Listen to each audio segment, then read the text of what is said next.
Hello dear students, welcome back to YouTube. കേരളത്തിൽ BSc nursing നിങ്ങൾക്ക് പഠിക്കണമെങ്കിൽ അത് കീ മുഖാന്തരമാണോ അല്ലയോ എന്നുള്ളത് ഒരുപാട് ആൾക്കാരെ അലട്ടുന്ന ഒരു സംശയമാണ്. ഇനി കീ മുഖാന്തരം അല്ലെങ്കിൽ അതിന്റെ കറക്റ്റ് പ്രൊസീജിയർ എന്താണെന്നും നിങ്ങൾക്ക് സംശയം ഉണ്ടാക്കുന്ന ഒന്നാണ്. നമുക്ക് എന്ത് ചെയ്യാം, ഈ വീഡിയോയിൽ അത് ഡീറ്റെയിൽഡ് ആയിട്ട് നോക്കാം. നേരത്തെ പറഞ്ഞതുപോലെ തന്നെ do you need to write KEAM for BSc nursing in Kerala? ഒറ്റ വാക്കിൽ പറയുകയാണെങ്കിൽ ഇറ്റ്സ് നോ. പിന്നെ അങ്ങനെയാണെങ്കിൽ നമുക്ക് എന്ത് മുഖാന്തരമാണ് BSc നഴ്സിംഗ് പോസിബിൾ ആവുക എന്ന് നോക്കാം. It's through LBS.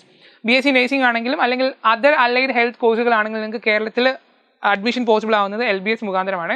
LBS centre for science and technology. So ഇവരൊരു ഓട്ടോണമസ് ബോഡിയാണ് under the government of Kerala. And നമ്മൾ നേരത്തെ പറഞ്ഞതുപോലെ തന്നെ ഇത്തരത്തിലുള്ള കോഴ്സുകളിലേക്ക് BSc നഴ്സിംഗ് മാത്രമല്ല മറ്റുള്ള അലൈഡ് കോഴ്സുകളിലേക്കും കൂടുതൽ അഡ്മിഷൻ പോസിബിൾ ആവുന്നത് LBS മുഖാന്തരം ആണ്. ഇനി എങ്ങനെയാണ് LBS മുഖാന്തരം അപ്ലൈ ചെയ്യാൻ നോക്കാം. അത് ഓൺലൈൻ ആയിട്ടാണ് നമുക്ക് അപ്ലൈ ചെയ്യാൻ സാധിക്കുന്നത്. അവിടെ കുറച്ച് കണ്ടീഷൻസ് ഉണ്ട്.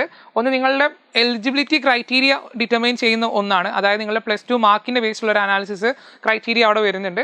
പിന്നെ നിങ്ങളുടെ മെറിറ്റ് ആൻഡ് റാങ്ക് ലിസ്റ്റ്, ഒപ്പം തന്നെ നിങ്ങൾക്ക് കാറ്റഗറി അല്ലെങ്കിൽ റിസർവേഷൻ റൂൾസ് എന്തെങ്കിലും ബാധകമാണെങ്കിൽ അതെല്ലാം കൺസിഡർ ചെയ്യുന്നതാണ് നിങ്ങളുടെ അഡ്മിഷന് വേണ്ടിയിട്ട് എന്നും കൂടെ ഓർക്കുക.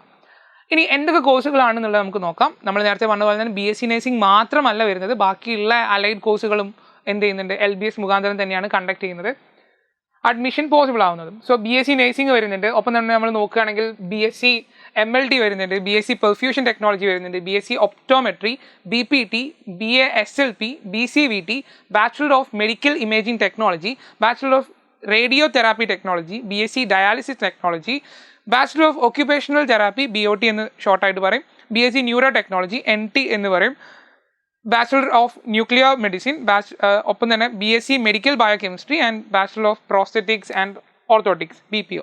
സോ ഇത്തരത്തിലുള്ള എല്ലാ കോഴ്സുകൾക്കും നിങ്ങൾക്ക് കേരളത്തിലൊരു മെഡിക്കൽ കോളേജിൽ അല്ലെങ്കിൽ കോളേജിൽ അഡ്മിഷൻ പോസിബിൾ ആവണമെങ്കിൽ ഇറ്റ്സ് ത്രൂ LBS. ഇനി നമ്മളുടെ +2 മാർക്ക് ക്രൈറ്റീരിയ എടുത്ത് നോക്കുകയാണെങ്കിൽ അല്ലെങ്കിൽ മൊത്തത്തിലുള്ളൊരു എലിജിബിലിറ്റി മാർക്ക് ക്രൈറ്റീരിയ എടുത്ത് നോക്കുകയാണെങ്കിൽ നമ്മൾ ഈ പറഞ്ഞിട്ടുള്ള എല്ലാം പറയുകയാണെങ്കിൽ ഒന്ന് ഓൾമോസ്റ്റ് എല്ലാ കോഴ്സുകൾക്കും നമ്മൾ +2 ഫിസിക്സ്, കെമിസ്ട്രി, ബയോളജി ഈ 3 സബ്ജക്റ്റുകളാണ് കൺസിഡർ ചെയ്യുന്നത്. ആൻഡ് ഇനി അതിൻ്റെ പാസ് മാർക്ക് നോക്കുകയാണെങ്കിൽ കമ്പൈൻഡ് ആയിട്ട് നിങ്ങൾക്ക് 50% മാർക്ക് അവിടെ വേണം. ഒപ്പം തന്നെ നിങ്ങൾ എല്ലാ സബ്ജക്റ്റിലും എന്ത് ചെയ്യണം, പാസ്സാവുകയും വേണം. ഓക്കെ, സോ നമുക്ക് BSc nursing, BSc MLT, BSc optometry മുതലായിട്ടുള്ള ഏതൊരു കോഴ്സ് എടുത്തിട്ടുണ്ടെങ്കിലും സെയിം ക്രൈറ്റീരിയ തന്നെയാണ് വരുന്നത്.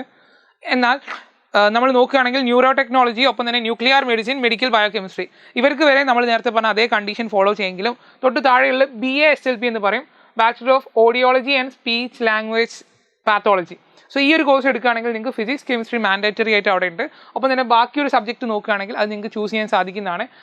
In between biology, maths, CS, statistics, electronics, psychology ഇതിലേതെങ്കിലും ഒരു സബ്ജക്റ്റാണ് അല്ലാണ്ട് വരുന്നത്. ഇവർ രണ്ടാളും മാൻഡേറ്ററി ആയിട്ടുള്ളതാണ്. ഇനി പാസ് മാർക്ക് ക്രൈറ്റീരിയ എടുത്ത് നോക്കുകയാണെങ്കിൽ നേരത്തെ പറഞ്ഞതുപോലെ തന്നെ 50% കമ്പൈൻഡ് ആണ്. നിങ്ങൾ എല്ലാ സബ്ജക്റ്റിലും എന്തായിരിക്കണം, പാസ്സായിരിക്കണം.